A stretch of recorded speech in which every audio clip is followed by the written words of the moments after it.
you can leave and just leave in a huff.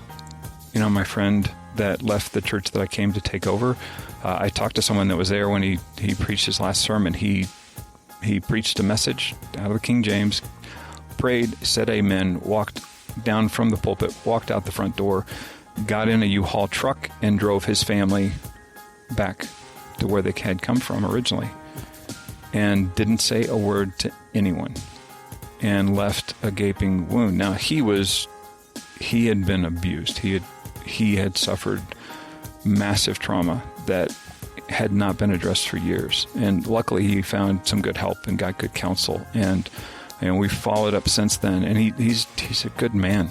He has an incredible heart for ministry. But he was railroaded out. And so he reacted the only way he knew how. Kevin Tracy, welcome to the Restoring the Soul program. Thanks for having me. I've known you 15 to 17 years. Something like that, yeah. We're trying to do the math and to figure all of that out. You have been a graphic designer. You have been our web developer. You've been our media guru. You've also, in the last couple of years, become one of the key players in staffing our Restoring the Soul intensive weekend. But your background, in addition to being literally an award-winning artist when you worked at Hallmark back in the day, right? Mm-hmm. You were a missionary and a pastor, and that's what we're going to talk about today. Yep. And what we're going to talk about is this writing that you've been doing and the website that you have and the ministry that God's called you to do to help pastors transition out of ministry. Right. A little bit of a uncomfortable topic to talk about. We talked about this a little bit before I hit record, but it's like, really? Should we be talking about helping people get out of ministry? I mean, It's just the other way around. But of course, in the line of work where you've been doing a lot of personal work and the kind of work you do at our intensive weekend to staff and what we do around here, we see people that are broken, burned out, spiritually abused, organizationally abused, and so there's a great need. And that's why I've had you on the podcast today. But let's start out with your background. Talk a little bit about your art background, and then fast forward to your missionary days. Yeah, I started out at graduated high school. I grew up in Kansas City, Kansas. Go Royals. Went to KU for a few years, and at the time I had just terrible study habits. So I started out actually in aerospace engineering, realized I didn't want to do the math.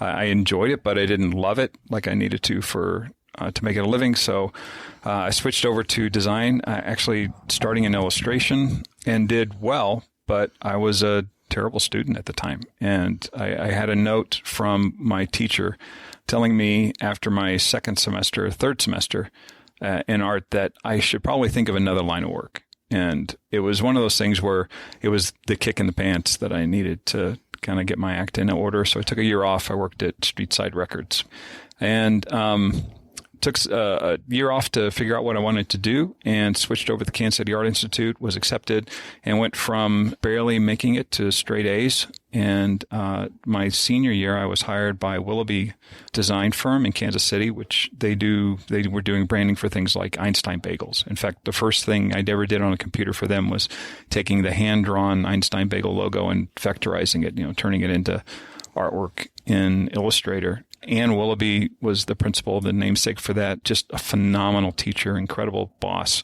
mentor. She's now retired. I think she's a laureate with AIGA nationally, and just widely recognized as one of the best. Let me just stop you right there, because a lot of what you're going to talk about today is situations where you've been wounded by leadership, where organizations have not treated you well. And I didn't know that part of your story about how Anne Willoughby was such a great mentor. And I love hearing stories about how bosses really make an impact on people for the good. Yeah. And that's one of the common themes is in my lifetime, the best experiences I've had with bosses have not been in church, have not been in ministry. They've always been guys like John Phelps. There was a company called Hickerson Phelps Kirtley. It was the first time I got involved in design and advertising. I had an internship there when I was just starting out at the Art Institute. A friend of a family, was an account director there. So they got me in and took off. I did well in all those places, but I still remember John. We'd come by my office and cross his arms and said, "So what are you doing to earn your seriously high salary today?" And he was a phenomenal boss. He passed away a number of years ago, unfortunately, but he set the tone. Really, really good people. And I've had that experience has continued to this day. I find great people. I've just been blessed with having great connections and really amazing people drop into my life from not church world. Tell me then how you went from the not church world to being a missionary in Peru. Yeah. Long story short, I had spent about 4 years running away from God. He got a hold of my heart, brought me back through a church called Kansas City Baptist Temple. It's changed its name since then. My brother had gone there, and he said, "You need to talk to my buddy, Tim." Tim was had been running a Bible study at KU and was in the process of developing a leadership team to plant a church in Lawrence, Kansas. And so it was kind of a natural. But I went to coffee with him, and I still remember sitting in I think it was, Perkins.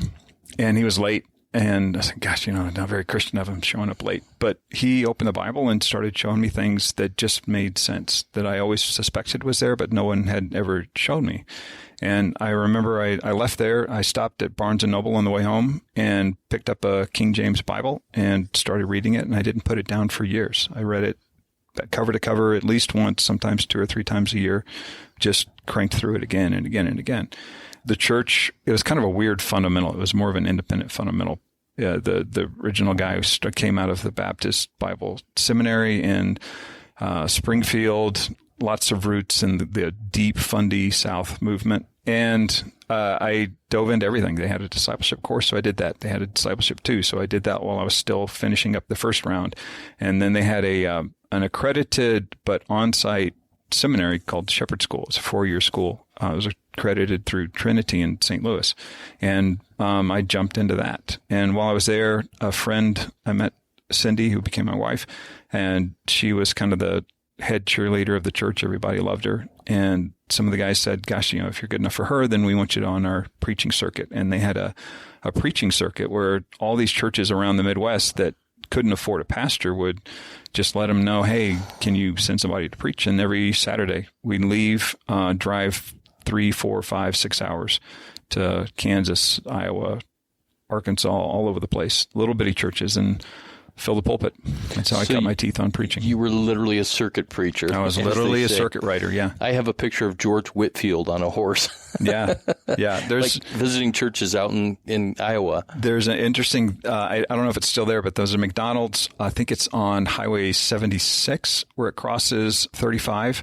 Just south of the Iowa border, there's a McDonald's there, and they've got a museum built into the walls of circuit riding history and memorabilia from the circuit riders of the area. It's wow. Really interesting. But yeah, I fell in love with preaching and teaching and found out I was fairly good at it. So while my career was growing in design, I was also falling in love with ministry. And so I ended up my senior year, I worked for Willoughby, worked for them for another year as a freelancer, went off on my own, didn't do that great. And then I was hired by 2 more teachers from the Art Institute. They approached me and said, "Hey, we have one of our partners is leaving. We need a new designer. Come on in." It worked out really well. It was Isle Sanderson Tracy, Eat Design. Jan Tracy was the designer. She's still a good friend and phenomenal designer. No relation as far as I know, but it was kind of a nice kismet that we had the same last name. I worked there 2 years, and then I was approached by Hallmark, and they asked me to come in and interview, and they offered me a job there on the way back to the garage. And I switched and became a designer. Over the course of the next 2 years, I moved from being just a designer on the team to leading teams to creating new SOPs that made our department one of the much more efficient. I created ways of communicating and building bridges between us and like production. Some of the things that had always been kind of roadblocks before, I found ways to navigate those. And we even they brought in groups from around the country. Agencies would come in and, I didn't think of it much at the time. It was just natural, but they'd take me out to lunch and say, "Okay, so how did you do this?" And I started kind of growing. And in fact, right before we left for Peru, 2 years into it, I was leading large teams. I think the biggest project was a $13 million redesign for all of Keepsake's ornaments. all their displays and in-store branding and all that kind of stuff. And they sat me down and said, hey, we want to fast-track you for creative direction. And that was 2 weeks before I tendered my notice to go to Peru. Wow. I want to hear about that, but first I just have to ask, have you ever been in a Hallmark Christmas movie? No. Even as an extra. Come on, say yes. No. And I don't know. I don't know if anybody that's listening was there at the time. It was always kind of one of those things. It's like there's another department. Oh, yeah, that's... We don't know anything about that. We would just feign ignorance that it was the Hallmark name. We're not even affiliated. That's the other Hallmark. No, that's the other. They're on the other side of the building. I mean, the campus is massive. I think it's like 7,000 people.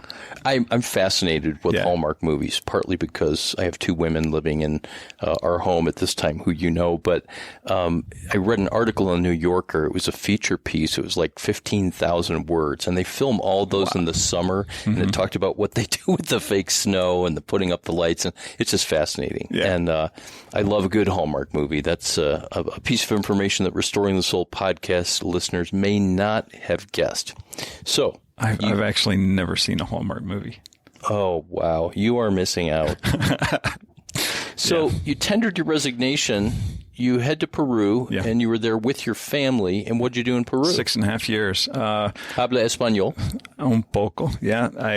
One of the pastors at the church we were at, I mean, we didn't even touch on some of the dysfunction there, but the guy that inspired me to preach, I ended up going to his arraignment when he was arrested and sent away for embezzlement. The other pastor, his name was Jeff Adams, inspired me more to study the Bible and really learn Spanish. He had been, I think, the only American missionary that stayed in El Salvador during the Civil War.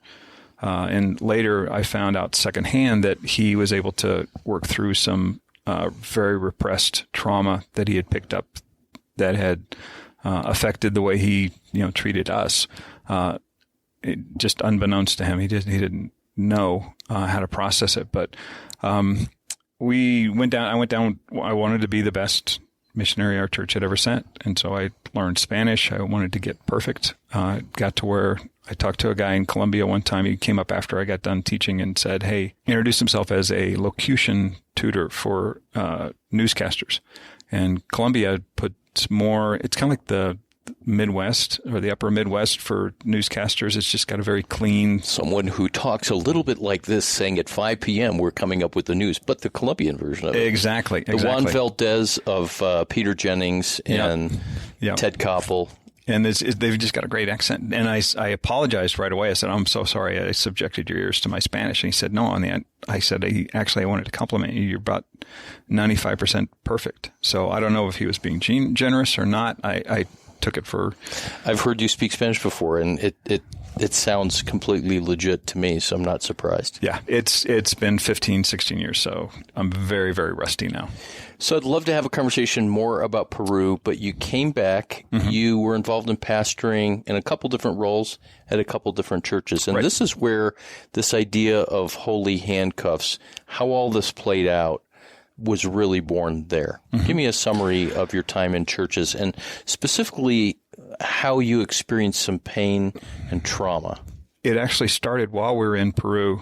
Our church was great for prayer support, great for financial support, but they never reached out. They never supported us in any way emotionally, or they never asked how our heart was. Like you mentioned at the very beginning, how's your heart? They never asked us that question. We got our first call from our missions pastor. We were on the ground there for 6.5 years. We got our first call from him 3 months before we left. They never asked how we were doing. God filled the gap. But to set the stage for what happened here, we were coming back broken. We didn't have the support that we probably needed. I was dealing with significant undiagnosed ADD and all those things, executive dysfunction, emotional dysregulation, being scattered, and being able to come up with great ideas that would work and then not be able to follow through or not find the wherewithal to follow through. And that actually fed into a lot of what happened here in the States. So we came back. We were considering either going back with another church or another agency or something else. And then an offer popped up. My friend Dale had planted a church in Wheat Ridge, Colorado, just west of downtown, and it seemed like a good fit. There was a half and half Spanish and English congregation. I could be the pastor for both. And the Spanish pastor was a Peruvian. Everything seemed to fall into place. But Dale had left broken by his experience there. And he had told me, he said, I'm not cut out to be a pastor. And he had taken all of that on himself instead of even thinking that it may not have all been him. So like any relationship, it takes two to tango. So he was only 50% of it. And that pastorate ended badly, where if we can get into the specifics, you had shared once how basically some people said they wanted to come over on Sunday morning for breakfast and basically said, we want you to resign. Yeah, basically. What was that like? I was thoroughly frustrated because I was finding myself in the same falling down in the same things that I was falling down in Peru. And what I never could figure out, well, for the longest time, really until the last few years, was that I had excelled so much in design, and at Hallmark I had thrived. I could almost do no wrong there. I mean, there were missteps and there were things that I probably could have done better, but it was always an upward trajectory. And as soon as I left the corporate world and went into ministry, that trajectory turned downward, and I was always a struggle. And no one could answer the question. So I would ask, what am I doing wrong? And no one had an answer for me. We don't know. Just do better. Try harder. Do all these things that didn't work for me. And having I'm a type 5-4 split on the Enneagram. So I like to study and do all those things, but I'm not the most social guy. 2 is really low on my ranking. So I'm not probably cut out to be a pastor. That was, the other thing that I didn't really realize. I thought, if you just pray hard enough and teach well enough and disciple people good enough, then things will just work out. And that didn't work out. So we came back. That church, in a nutshell, Dale had said, grace is enough and Holy Spirit's enough. We'll just mash these two congregations together. So the Spanish group, wonderful people, but only a handful spoke any English at all. And then on the English side, on the Anglo side, you had wonderful people, but only really 2 people spoke Spanish at all. And again, wonderful people, but what Dale had tried to do is create a dynamic where both sides were expected to act like missionaries and cross-cultural missionaries at that. None of them were equipped for it or called for it, and it was just destroying itself. So I separated the two, created some padding, and both sides began to grow. But one of the families that wanted things the way that they wanted them decided they didn't like it, so they asked me to leave. And I went back to design. That's when you and I met. So I went back, learned web design, learned all these skills that I didn't have, taught myself HTML, CSS, PHP, and dove back into it. Didn't expect to ever pastor again. But then we got connected with Adullam, Hugh Halter and Matt Smay. Absolutely fell in love with that church. And I think most everybody I've talked to would say the same thing. It just kind of spoiled us for church for the rest of our life because it was such a beautiful, messy, disorganized, chaotic, glorious expression of the gospel. And actually, when I was approached by the last church I was with, Hugh and Matt had just offered me a role as the teaching pastor at Adullam, and then we had to choose between those two. Adullam meant that we had to go look for support, but we'd already done that for years in Peru. We didn't want to. Cindy wanted a paycheck, and that's what we got at the church. Yeah. And so I became the missions pastor there. Right? Details, yeah. Yeah. So, Kevin, you have written an article called "Is It Time to Break the Holy Handcuffs? 6 Essentials to Leaving the Ministry and Transforming Your Future." And I want to talk about that document, and I want to talk about your ministry to pastors that are transitioning out of ministry or who have just left ministry because they've been fired, because they've needed to resign, or otherwise left ministry. But you wrote part of your story in this article, and I'd like to ask you now to read that. Would you do that? Yeah, I'll pick it up from the website. It says, in early 2015, I was asked to resign. I was let go from the church where I had served as a missions pastor for 5 years. I made a ton of mistakes looking for the way forward, And that's really the reason I created No Holy Handcuffs, is because I wanted to give other people a better guide than I had. Let them know that there is a process to do it well. So it was a normal monthly lunch at Red Robin with the senior pastor, and everything had seemed to go well. As he paid the waitress, he said, the church is going in a different direction, and you won't be a part of it. Let's go back to the office. I need you to sign some papers. Oh, and you can't mention this to anybody. And it seemed to come out of nowhere. At the time, I was almost 50. I was the main provider for our family. We had 4 kids in high school and junior high, and I was terrified. Now, the culture at the church was becoming toxic. Things were getting tense. And I was already planning to leave, but, my calendar was not for several months from that point. And I still had to create a plan to leave well, but things can change fast. So with no time to waste, I dove into research. And like I mentioned, I'm an Enneagram 5-4, and I just looked for a path forward. I mean, how do you restart a dormant career without destroying everything that you love in the process? And I couldn't find any way to do it. There was no website that said, here's the 1, 2, 3. Tons of stuff existed to go the other way, to go from corporate or from a job to ministry, but nothing existed to come back. And that's what got everything started. And would you say that that's still true today, that there's nothing substantial to help people transition from ministry into a secular realm? Okay. Yeah, there's more. There are more coaches. I've seen a few more pop up. Honestly, the first thing I did is I went and Googled, how do you leave ministry for the workplace? And nothing came up. And so I know Tony Robbins' name. So I looked up Tony Robbins and started looking at his stuff. And I was desperate for anything to give me a way back to, some kind of a business, some kind of a job. I sent out stacks of resumes, didn't get any response at all. And there was nothing.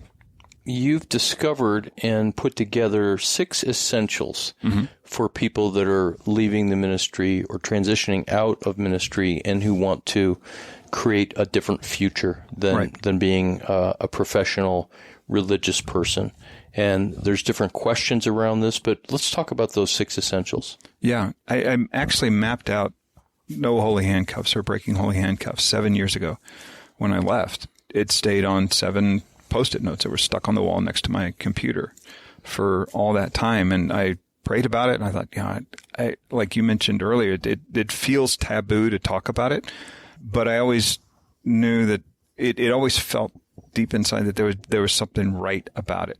That, saying that once you're a pastor, you're always a pastor, that I don't see that in Scripture. Calling, yes. But it doesn't mean that that has to translate into a job position and who signs your check and what you call yourself. That could be anything. And, like I've told other guys, I had a phenomenally fruitful time when I was at Hallmark. I got to share the gospel with my entire division because a couple had asked me to marry them. And it was incredible. But that was acting more like a missionary, or what we traditionally think a missionary is. And I think that there's a false dichotomy there, that they're 2 separate things. And, honestly, we're all given the ministry of reconciliation. Being paid for it's a nice thing, but not everybody is. And so that doesn't mean that you're less than. It just means you're different from. So the first question is, why now? If you're planning on leaving, the biggest question you have to ask is, or you have to really clarify, is why? I think a lot of guys want to leave. I know there were times that I really wanted to leave and I ended up staying because it wasn't the time to leave. And that the why didn't hit a threshold, that, it's God calling, or I see things changing and things are shifting. I need to plan for something else. It could be circumstantial. It could be theological. It could be philosophical. Really, there could be any number of things. Okay, so what's the second question, or the second essential? The second essential, it's not what immediately jumps to mind, and I had to actually think about this one for a while to find out where it fit into the order. It's the question is, where do you see yourself 2 to 5 years from now? I remember when the senior pastor told me I wasn't going to have a job anymore. 2 things popped into my head. It's the typical thing you hear with tunnel vision, blood rushing to my head. I just flooded with emotion. The two things stood out to me. One is Cindy's going to divorce me. And two is I can't feed my family. And that second one is where I think a lot of guys get tripped up and they say, I'm going to end up mopping floors or, digging ditches. Working at UPS or FedEx or Starbucks or any number of, short-time positions or just temporary 9-to-5 jobs. And unfortunately, a lot of guys in ministry, they don't have degrees that readily translate into the marketplace. Which is not to say that they don't have skills that translate, but exactly. the degrees. Right. Exactly. And that's a big part of what you're doing. That's a massive part of it. So let me back up. You talk about this 2, 5, 10 years out, that it's a detriment to just ask the question, what do I do now to keep the lights on and feed my family? So how do you help people to navigate that tension of I've got to do that, but I also need to think long term? Exactly. I separated it into two things. So this question is A to Z, and it's where am I at? Where am I right now? And can I look ahead and see myself in a different role that is healthy, lucrative, well-paying, gives me the freedom that I want, and gives me and energizes me not just in professionally, but energizes my heart, taps into my true talents, the way that God wired me. What would that look like? And then daring to dream that may actually be a possibility. So that's the A to Z part. Let me interject. I imagine that as you've talked to people in this position, and I know that you've talked to many people, this is not some fun idea that you have. You've actually been doing this for a while. You're just making it formal with no holy handcuffs. But I would imagine that if a guy has just been fired or if he is burned out and frustrated and wants to leave the church, that thinking 5, 10 years out is like, oh man, that hurts too much. I can't do that. Or I don't have the energy to do that because I'm depressed. Do you encounter that? Like stuck? Yep. Can't think about the future? That's exactly where I was. I remember feeling like for probably the first 2 or 3 years after that I was operating with half my brain tied behind my back. I was still in trauma mode.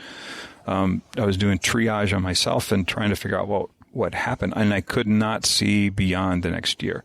And that's why it's so important to take the time to do that right now, because it sets the tone for something better. It lets you crack that darkness with the potential of there being a better future out there.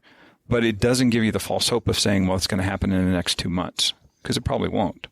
More often than not, you're going to have to get a job that may be a step down in pay, maybe a step down professionally, maybe entry level in many circumstances. But if you can look at that within the perspective of where you're going to be 5 years from now, all of a sudden that doesn't end up being an end in itself. That's not a death sentence.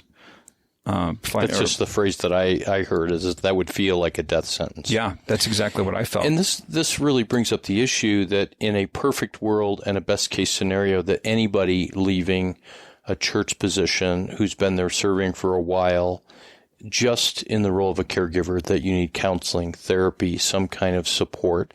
And so, an encouragement to anybody. I've got Kevin on the show today talking about this program because I believe in his No Holy Handcuffs program, and you can access that at the website of the same name.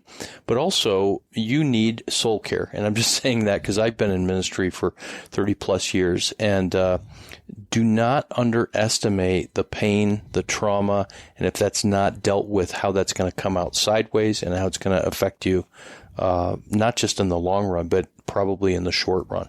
Yeah. And that trauma, if it's not handled well, it can leak out onto your kids, onto your spouse, onto the people around you. It can poison your view of the future. It can put filters that are not necessarily accurate to what you could be doing. It's not a stretch to say that, 4 or 5 years from that point, that you could be making 2 or 3 times what you were making as a pastor. The marketplace pays a premium for soft skills. That's kind of the buzz term right now. There may be more, but that's the most common one I've heard. The soft skills that you pick up as a pastor are massively in need. For example, emotional intelligence. Facilitation, being able to see options for getting by with maybe less than ideal circumstances or less than ideal resources, making do with less, holding multiple things in balances, multiple stakeholders in balance. I mean, so if you were a small church pastor and you navigated successfully choosing the color of the carpet in the sanctuary between the women's auxiliary and the men's ministry and your old timers group and the youth group, all those things, well, then you've basically kind of done all the work to be a manager today. Yeah. Skillful management. Yeah. Team leading, team building. Vision casting is a skill that's sorely lacking in corporate world right now. It's just not there. And some of the most extraordinary casters of visions I've met have all been pastors. They can show you something that doesn't exist. They're able to take something that's intangible or just in their imagination, or not even their imagination, but a vision that they have in their heart, make it living, viable, and put handles on it so you can grab it. That's something that's massively needed today. In a way that people want to be a part of it and commit to it, which in the business world leads to a bottom line that is in the black and that brings profit. Yep. And I mean, just dealing with volunteers, you've got to be able to wrangle volunteers, bring them on, get them excited about what they're doing, have them engage in an enthusiastic way, and do it with nothing to hold over their heads besides just, a smile and maybe a hug or a handshake. Whereas in the business world, you've got, you can be promoted, you can be demoted, you have financial things that you can use as leverage or kind of put teeth to the rules.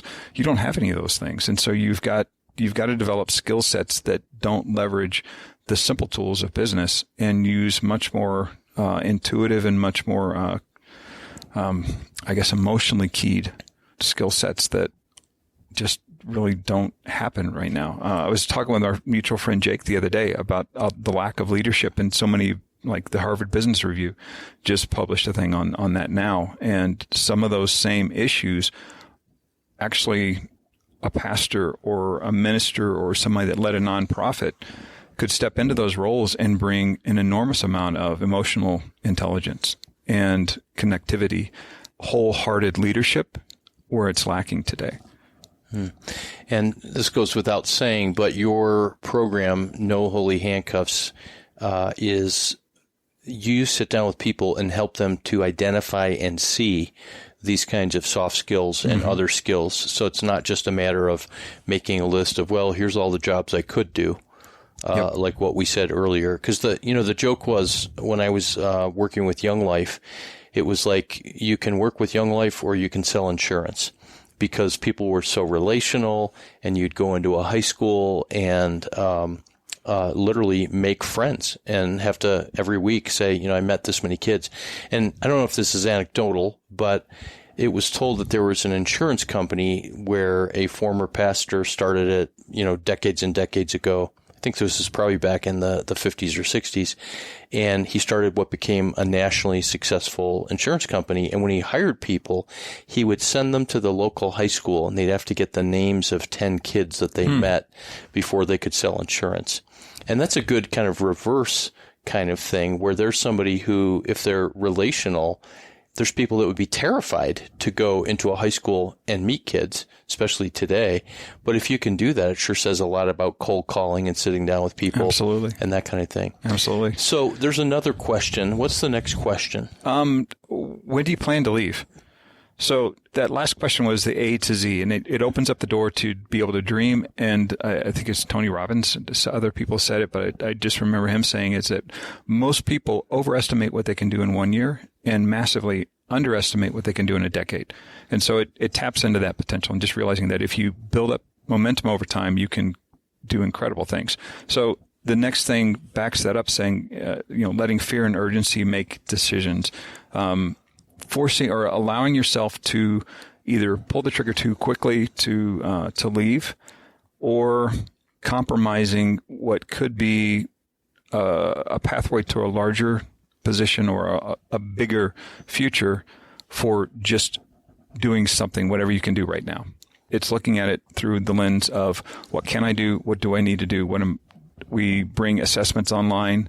There's a new assessment out that I helped a mutual friend of mine develop called the Fingerprint Gifts, and it taps into an assessment that looks at your spiritual gifting and then maps that to potential roles that you can find in the marketplace in any number of positions. What it does is it helps you map out the B to Y between the A to Z. So looking at it more realistically, what can I begin to put into place as a process that's going to take me to for say right out of the gate, what can I get to just keep the lights on? If we have to scale back, if we have to downsize, if we have to make some cuts right now, that's fine. But if I know that in 2 or 3 years, that's going to change. This is a temporary shift. And I've got a concrete plan to move forward. And I know the steps that I need to take to capitalize on my gifts, my calling, my natural gifts, my natural tendencies, but then also just the skills that I've picked up in the years in ministry. I can give my family and especially my spouse a plan that they are desperate to hear. So it's not just, I'm just going to go get a job, roofing. Like I painted houses. I laid tile. I did roofing. I helped a friend of mine who was a contractor build, decks on houses out in eastern Denver. And I mean, I did all those things just to make a buck. Right. But I always knew that that's not where I would land. There was a plan beyond that. And right. So it's temporary. The other thing that does is it just gives your heart that extra boost. So you're not going to the job thinking this is the way it is. I'm stuck here forever and I'm done. And that can feel like death. So that's the next question. Knowing that there's options is critical. As I'm looking at the article you wrote, Kevin, the next one is, who do you have in your corner right now that you trust to help you wrestle with your decision to leave? And this is about not going it alone. Yep. That's a major issue. I think it could be mainly me and my tendency to isolate. I know I wanted to just get away from people. I was suffering from shame. I think we mentioned that when I left when I was asked to leave the church, I was given a 3-page document that I had to read, I had to agree with, I had to take and sign it and get it notarized. And part of that document said that I would never apply to a paid position in that church again. And my heart and soul received that as God saying, I'm done with you. You're fired. That was the death sentence to you. It was. Yeah. What I heard was God saying, you blew it. You weren't good enough. And I mean, for years I wrestled with the thought, like, how bad do you have to suck for God to fire you? And I don't know the answer to that, but I do. That's me. And I isolated for a while. Luckily, just the need to expand my business, to find customers, as I was trying to start my own business, forced me to go into networking. So I started with a group called Certus here in Denver. That's just a small kind of informal group. And I started going to meetings, and I found that I really enjoyed just meeting people, just being around people again. It took me back to kind of like what it was like in ministry or in the mission field, but with no agenda. No agenda. The way that you do inside of a church or with the mission field, albeit a good agenda. Mm-hmm. Yeah, and that actually plays into the 7-week course that we offer people. It took me a while to learn how to be human again. And networking was a huge part of me getting out of my shell and feeling like I had to be a pastor all the time. I don't know if it's universal, but the majority of pastors that I've spoken to speak to it to some degree or another, that they're just always on. I have to behave. I can't let my hair down. I can't go to the grocery store because somebody might see me. Yeah. Especially if I'm going between departments and I happen to be in the liquor aisle or the beer aisle, and somebody from the youth group sees me. Gosh, I'll get fired. And I mean, those are a little extreme, but actually they're not. I mean, right. That's the reality. You're always parsing every conversation from the angle of, is this going to lead to me offering the gospel? Can I get this person to come to church? Can I invite this person to church? There's always an agenda. You see people as objects or projects. And when you can leave that behind, an amazing thing happens. You start to see people as human beings again. And I found, to my delight, that just so many people filled the gaps that I was missing from my contacts in ministry. There was a guy in Certus. I just remember he was homosexual. He and his husband were part of the group, and I just remember, going to meetings, and he'd come up and he'd put his arm around and says, "How you doing today, hottie?" And I just, that fed my masculine soul because things were really rocky at that point between my wife and I was not getting that from anywhere else. What it taught me is so many of the things that we go hungry for in ministry, they're out there, but we don't allow ourselves to experience them because we put ourselves off, or we put up false walls, or we create divisions to keep us in ministry, or to be a pastor and all those things. I think that, I don't know. So let me just ask a question at this point, because this has been true for so many people I know who have left church. You're not just leaving your job. You are leaving what has become a community. Even though it's paid, your children were at the church, and in many cases, children grow up at churches. There's the oddness for your kids that they are the pastor's kid, the PK, so they're looked at differently. They're walking on eggshells trying to behave. But so if I were to take a guess, I would say that you were asked to stay. When you were let go, I'm curious, did they say something like, you're no longer working here, but we want you to be part of the community and go to church? Yeah. So that double-edged sword of, we love you, but we don't love you. You know, nothing personal, but it's your personality. We want you, but go away. And that is, as I've talked with people over the years, that really wrestles with the heart. And then with good intention, people do stay, and it's never the same, and it leads to pain and resentment. Yeah. Yeah. And not just for the person that was asked to leave, but for the family, because you have that collateral. The kids sense that something's off. And actually the first post that I did for the No Holy Handcuffs on Instagram is a letter that I made, but it's based on that conversation. So, you know, we appreciate your ministry, and we know this isn't the best time for you and your family to go look for a job, but you no longer have a job here. And we do hope and we pray that you stay, you know, part of our church and continue to support our ministries here. And there's that, it's a twist. It really is. When you are told on one hand, we don't want you to serve, but we do want you to tithe. And we want you to basically continue doing what you're doing for free, because you started these great ministries. We don't have anybody to replace you. That just makes me so angry. But it happens all the time. And the more that I researched, the more I started looking for other people that have gone through similar things. There are entire communities built around, you know, abuse in the church, and the subtleties of the gaslighting that goes on. Right. And that's the point, Kevin, is somebody might be listening and going, well, gosh, it sounds awfully entitled, you know, that you can't do some volunteer work or help out or tithe. But it's not the question of the what you're doing. It's how you are related to and how you're treated as a human being. And the phrase "shoot your wounded" is way overused, but it's very appropriate in many of the cases of the folks that you're working with. And by the way, I almost said the men that you're working with, but this program is available for men and women, absolutely, males and females that are leaving ministry. Yeah. My avatar, if you want to use marketing terms, is a late 40s, early 50s male pastor in a white suburban church, because that was me. So, you know, I'm speaking to myself, but who's drinking pour over coffee, has a really great beard, and smokes a pipe. Yeah, all those things. That would be more the millennial, not a late 40s. Yeah, my wannabe hipster coming out. But I've been really careful to reach out to my friends in the African American community and run it past them and just ask them point blank, show me the holes that I'm missing, show me the gaps. What am I not seeing? I personally believe that this whole thing is a shift back to the early days of the church, that we're coming full circle, that the church is no longer in the center of the community. It's no longer on the city square.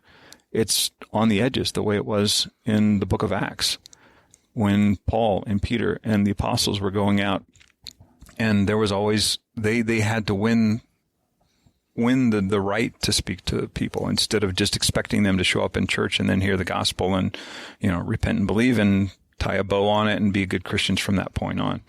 And especially before the 4th century or the 5th century, when Constantine made Christianity the natural religion, that so much of the early church was, as my friend Dennis Edwards says, his book title, Might from the Margins.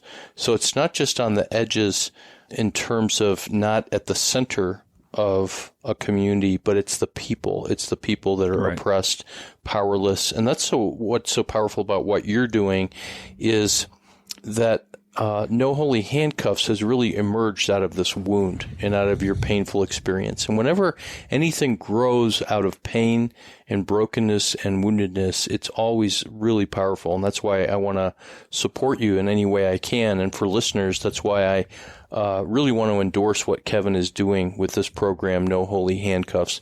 I think we've got 2 more questions on your 6 essentials. Yeah. So talk about those. The next one, actually, that was a great segue into that. And this is the one that I really wrestled with the most. We were talking earlier that there are a lot of pastors that leave the ministry and walk away from their faith entirely. I know recently there have been at least 2 pastors that have taken their own lives here in the Denver area. I've been at that point. I mean, I still remember going to Ace Hardware and looking at the row where they had the big sheets of plastic and seeing how much plastic do I need to line the bathtub? And that's a discussion I think a lot of churches don't want to have, because what it does is it highlights the fact that we're not taking care of the people that we should be taking care of. We're not holding them well when they hurt. And so I think, the next question is how do you leave well? And the reason it's so important is because it sets the tone for everything going forward. You can leave and just leave in a huff. My friend that left the church that I came to take over, I talked to someone that was there when he preached his last sermon. He preached a message out of the King James, prayed, said amen, walked down from the pulpit, walked out the front door, got in a U-Haul truck, and drove his family back to where they had come from originally, and didn't say a word to anyone, and left a gaping wound. Now, he had been abused. He had suffered massive trauma that had not been addressed for years. And luckily he found some good help and got good counsel. And we followed up since then. And he's a good man. He has an incredible heart for ministry, but he was railroaded out. And so he reacted the only way he knew how. And what I learned, and I had to go back and rebuild a few bridges that I had burned. Luckily, there were only a few. Something I picked up from Viktor Frankl's book, Man's Search for Meaning, is that everything can be taken from a man but one thing, the last of the human freedoms, to choose one's attitude in any given set of circumstances, or to choose one's own way. And that when you're faced with something that you can't change, you have the opportunity to either capitulate or change yourself. And so when it comes time, either you're fired, either for cause, that you've done something that, the organization or the church says is wrong. And it could be something as innocent. Like I just heard of a local youth pastor that got fired 2 months ago because he picked up a kid in his ministry that didn't have a ride to church and couldn't afford Uber. And everything was completely innocent, but because it went sideways against some bylaw on some HR manual somewhere, he was fired. He was a sole provider for his family, and it's just ridiculous. So he had a choice. I don't know what he chose. I hope he chose to leave well, but that's the one thing that can reclaim, and I think that's one of the most powerful things you can do to redeem that circumstance, is to take ownership of everything. One of my favorite T-shirts is from a coach named Tom Bilyeu, and he has an organization called Impact Theory, and it just says, "Everything is my fault." And whenever I wear it to the gym, some guy will come up and say, "Don't let my wife see that." But I love that shirt because it forces you to say, "This is my fault." And when you can take ownership, then you can also take ownership for the healing and setting it right. Otherwise, you stay a victim. Well, it's certainly looking at the log in our own eye instead of the log in the other person's eye, and that's hard to do. Let's talk just briefly about NDAs, non-disclosure agreements, because ending well gets really complicated. In your case, these 3 pages were pushed in front of you. You needed to have it notarized, sign it, agree with it. And it put some pretty stringent requirements upon you. And in effect, NDAs gag people. Yeah. And there's a movement afoot with a church called Tove and a lot of advocacy groups against spiritual abuse, sexual abuse, etc. A church called Tove was written by Scott McKnight and Laura Barringer, his daughter. They've been on our podcast. But non-disclosure agreements seem so non-Christian. And so how do you leave well when you're not just fired, asked to resign, leaving, or somehow transitioning out, when your hands are tied on top of the holy handcuffs that are already there? So you can't tell anybody why you're leaving. You can't tell anybody how this decision was made. You can't tell anybody what words were said. You can't complain, things like that. This is where I think in some cases going and hiring a lawyer is warranted. My friend Gary, who I mentioned when we were talking before we started recording, he had worked for an extremely well-known organization as the executive HR manager, hired 630 some odd people, and then fired 635 people when it collapsed. And he said twice within our conversation, he said, most churches run afoul of HR rules and regulations. And if they were held to the same federal standards that businesses are, a lot of them would stand to lose tremendous amount of money in litigation. A lot of churches just play fast and loose with the rules. They sort of make it up as they go. And I think that there's a culture that has developed over the years that just says, we don't pay taxes. We're not beholden by the same rules that a business is, when the reality is they are, or they should be. And it varies state by state. But if you find yourself where you're under a gag order, a great idea is to go at least show it to a lawyer that you can trust. And as was the case with you and so many others, the non-disclosure agreement says if you were going to get severance pay, if you were going to not basically walk out of here and never get any money again, that's the agreement. And who would say, no, I'll give up 3 months of salary when I have to pay my mortgage and feed my kids, and I won't sign the agreement. That's a really, really big bind that you're in. It is, yeah. And in my case, I had to stay for 2 weeks and just basically sit in my office and have friend after friend stop by and say, Kev, what's going on? What's wrong? And I had to tell him, everything's fine. And one friend, Tim, looked at me in the eye. He said, that's a lie. He says, don't lie to me. And I said, I can't tell you. He said, okay, tell me that, but don't lie. And then the church announced it, and you still couldn't say what happened.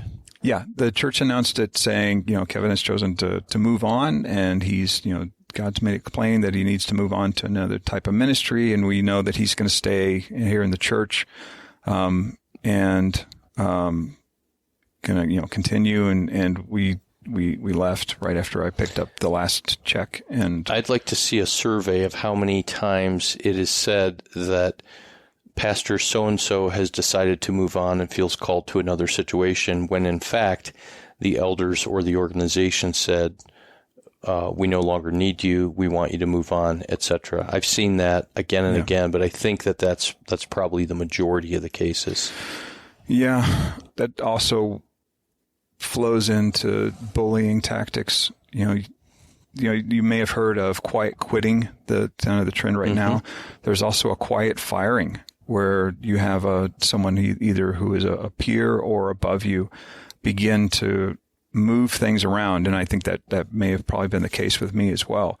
Move things around because it's going to be too ugly to just flat out say, hey, you're fired. And so we're going to begin to change the organization, change the finances, change your position, change your roles, take certain responsibilities away from you and give them to somebody that's not qualified to do them, all to set you up so that when we say, you're no longer needed here, everybody will pretty much agree. It's a cowardly way to do it. It's a dishonest way to do it. That's happening more and more. One of the articles I was reading was in Harvard Business Review covering that very thing. What's the last question, Kevin? What's your long-term plan? And it goes back full circle to, the A to Z question. What are the ways that you can create a story out of this situation that will read like the script of a hero's journey? We've talked about the hero's journey. Guys like Donald Miller have made an incredible business based on that paradigm, that you have the call and the refusal of the call, and then you meet a team, or you meet a guru or a guide, you gain tools, you go through the dark night of the soul, and sometimes that can last weeks or months, in my case, years. You go through deep, deep changes. But all of that, I believe, is geared towards making you something different than you were and something greater than you were. There's a term that Joseph Campbell uses called apotheosis in kind of the bottom, I guess it'd be like the 7 or 8 o'clock area in that circle of the hero's journey. It speaks to evolving or morphing into something greater. That, classically it was a human becoming godlike or a demigod, and, the Greek or the Roman legends. But for us, it just means that you finally reach a point where you realize that this wasn't all for naught. And for me, it actually happened within the last year. I was going through a fast, and at the end of it, I was coming out, and I went down a rabbit hole on a group in Nashville that digs up old hymns from, the 17th and 18th century and then recrafts them with new music. Jill Phillips was a part of that, and, other groups like Jars of Clay. And I found a song on there that I'd never heard before called I Asked the Lord. And I'm sitting, it's like 9, 10 o'clock at night. I've been fasting and slinging snot everywhere. And I listen to this song, and in it says, God, I asked you to teach me about your grace and compassion. And it seems like ever since then, all you've done is let hell loose on my life. And it's brought me to the point of despairing that I should even continue to live. And, the song goes through and talks about all these things. And the old language is that you crushed my gourds, or, the enemy crushed my gourds, or speaks about Jonah and the gourd that the worm smote, using the King James language. And all of those things. A buddy of mine said, "Oh, I thought when he was talking about that, it meant, kicked you in the nuts." And I guess that fits. That actually, I think, felt more accurate. But, I listened to that song probably 10 times, and the end of it is God saying, that's how I teach you. That everything comes from me. Otherwise, you would have relied on your own ingenuity, your own talent, your own skills. And all of those, as great as they are, they don't replace Christ. And I think that's really that gets back to one of the earlier things you're saying, especially with guys, that men or women that walk away from their faith and it is so tempting to say, God, if you're not going to show up, I guess I'm on my own. So I'll just go on my own. I'm not going to quit talking to you. And, the end of that was, God says, that's how I answered your prayer. And, the author is John Newton, the same guy that wrote Amazing Grace. Wow. And so for me, it was finally not feeling that I was alone in all of that. That it's the same story that's been repeating probably ever since, the book of Acts, that you've got guys, men, women, struggling to make sense of this, and that it's all part of a bigger story. And so taking it back to this last step, how do you write a story? How do you see yourself within a story that's much bigger, a meta-narrative, if you want to use that term, that's much bigger than what you're at, that point you're at right now? And that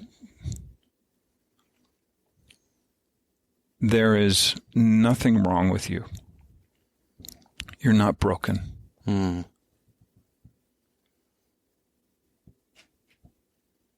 And God's not done with you. And that, Amen. I personally believe that one of the greatest things that can happen, and we didn't even touch on Zebulun and Issachar, the paradigm from Hebrew tradition about the two sons of Jacob with Leah that she bought with the mandrakes, that it shows, the man that's in the business world and the man that's in Scripture as two sides of the same coin. And how Jacob blessed Zebulun, even though he was a second born before Issachar, who spent his entire life studying Scriptures and was, knew the times, all of that. And I think that right now there's the greatest need in my lifetime or our lifetimes, if not centuries, for people who can go out into the workplace with the understanding of Scripture like a pastor or a minister, but live just as human beings in the real world and take the gospel to where it can be seen. Instead of expecting people to come to church and see it on Sunday, go out and live it out as broken and followers of Christ. That is so powerful. For the sake of time, will you just quickly talk about the nature of the coaching that you offer? Because the last part of what you shared about there's nothing wrong with you and you are not finished, it's that part of your story that this has come out. You're not just a guy who thought, well, I can make a little money on the side or have a great company if I put together a program like this. It really has emerged out of a deep knowing that you've personally walked through. I'm not broken. There's nothing wrong with me, and that God's not done with me, and that God can profoundly use you and release you into the world in non-full-time ministry kinds of experiences. So you do one-on-one coaching, you do group coaching, you have a 7-week program. Talk a little bit about those and then how people can access these resources that are so important. The website right now, the main site is noholyhandcuffs.com. We'll be launching a couple of auxiliary sites as well here within the next couple of weeks. There is some one-to-one coaching, but what I found is the small group or Zoom coaching, which we all got catapulted into over the last few years, works really, really well. And something like, we've seen on the weekend is that when one person does work, everybody does work. And that one of the best benefits of doing a group call, it forces you and allows you to be seen, to be truly seen. When we're able to create the safety and the security of those closed groups where the people that are in, on those calls, that part of the agreement to be on the call is that you're not going to share it with anyone else. It stays on the call. We ask people to sign a document, a legally binding document that's going to stay there. The reason for that is that that's really one of the only ways to create the safety that's needed for people to be vulnerable and truly say, this is what I'm struggling with. Otherwise, you're always going to have in the back of your mind, it's going to get back to my pastor, it's going to get back to my elder board, it's going to get back to my denomination somehow, and then they're going to fire me. If they found out, they would fire me. If you're planning on leaving, or if you've already left, then that's a moot point. But still, just the rawness of the feelings that are involved those have to be shepherded and treated with the respect and honor and dignity they deserve. So that's part of that. We have a 7-week course that we take people through, and it's actually based on something I created years ago for creating a missional posture in the church I was at, just teaching people how to be human with their neighbors. And part of pastors, especially getting back into the work world, is you got to quit being a pastor. Nobody cares if you're a pastor. That doesn't hold the cachet it once did. It doesn't hold it may in some circles, but more often than not, people are going to think you're just, oh gosh, you're going to be weird. That's the expectation. And we've got to change that. And part of it is just teaching people how to be human. How do you see people as people? How do you become blind to the kind of person that's sitting in front of you? Some of the best relationships I had at Hallmark were with people that would never set foot in the church that I was at then.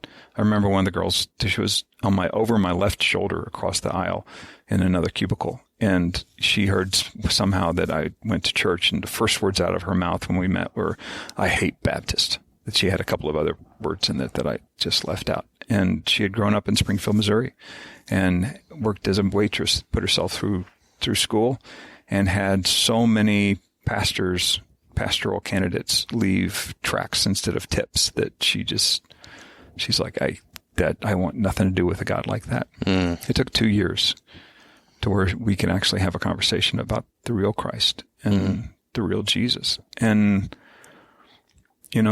that wouldn't have happened if I hadn't been there. And the same opportunity happens everywhere else. So part of it is learning how to be human, how to navigate the world, how do you actually create a network? Where do you do that? Part of it is assessments. We have a battery of assessments we help people go through and then filter or parse that information. And then, like so many other groups that are a bit more superficial, we do some coaching for resumes. We've got people on our team, men and women, that have been in HR, that have worked in corporate, that can help link the soft skills and maybe the ministry skills that pastors or staff people have had, and then translate those into language and skill sets that HR manager would understand and see as valuable. And so it's more than that. It's more than just the technical side of things. Right. Our focus is actually much more on the soul work, or the soul care for that. And also we have access to all the pastors or all the counselors that have been part of the weekend, that are so well versed and so trained in being grief aware, being trauma aware, understanding how to recognize and how to deal with and how to heal from spiritual abuse that's so prevalent right now. So let me just be clear about that there's a counselor network of people that are familiar with and on very friendly terms with Restoring the Soul, because they've been a part of staffing our Restoring the Soul weekend, and they're around the country. And I'm thinking of some of those faces, but if people need to get in touch with folks, exactly. All of them, to my knowledge, have done some work professionally in serving and caring for people in ministry or who have been in ministry. We need to wrap up, but I want to thank you so much, first of all, for the conversation today, but also for being a good steward of your story.